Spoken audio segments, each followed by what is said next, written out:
हिंदुस्तान की प्राचीन भूमि पर एक शक्तिशाली राजा हिरण्यकश्यप ने निवास किया था। वह शक्तिशाली था और सभी उससे डरते थे, लेकिन उसके अपने पुत्र प्रहलाद का दिल भगवान विष्णु के प्रति प्रेम और भक्ति से भरा था।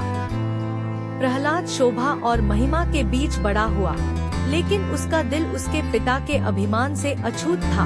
उसका भगवान विष्णु में अटूट विश्वास बहुतों के दिलों को शांति देता था, लेकिन यह हिरण्यकश्यप को क्रोधित करता था।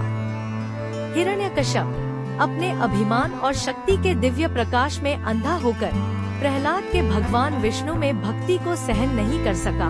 उसने अपने पुत्र को अपने धर्म से हटाने का प्रयास किया, लेकिन प्रहलाद अपनी भक्ति में लीन रहा, जिससे उसके पिता को क्रोध आया।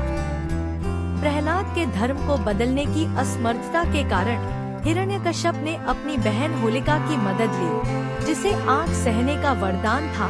होलिका प्रहलाद को अपने गोद में लेकर एक जलती हुई चिता में प्रवेश करती है, यह मानते हुए कि उसका वरदान उसे सुरक्षित रखेगा।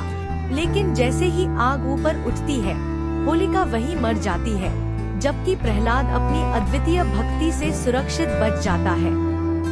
प्रहलाद का चमत्कारी बचाव देखकर हिरण्यकश्यप अपने अभिमान की निरर्थकता को समझता है और अपने अंधे क्रोध में उसने प्रहलाद को भगवान विष्णु को प्रकट करने की चुनौती दी। प्रहलाद का शांत उत्तर उसे हताश कर देता है। दिव्य किस्मत की एक मोड़ पर भगवान विष्णु एक स्तंभ से उभरते हैं। नरसिंह के रूप में उनका आधा शरीर आदमी और आधा शरीर शेर का होता है। नरसिंह हिरण्यकश्यप को चीर देते हैं, जिससे हिरण्यकश्यप की मृत्यु हो जाती है। इससे भूमि पर शांति और धर्म की पुनर्स्थापना होती है।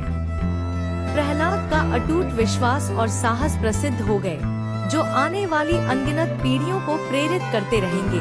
उसकी कहानी एक अविनाशी धर्म की जीत और भक्ति की शक्ति का उदाहरण है।